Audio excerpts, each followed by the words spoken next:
রান্না করছি কাচ্চি শুক্তি, এই দুটো দিয়ে আর কাচ্চি শুক্তি দিয়ে রান্না করছি।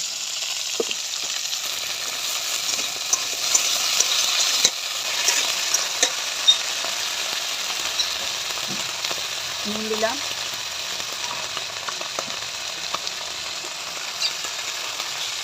হলুদ দিলাম,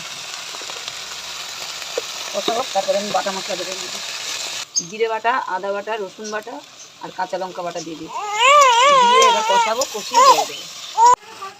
এবার আমাদের শুকনো মাছ ভাজাগুলো দিয়ে দেবো।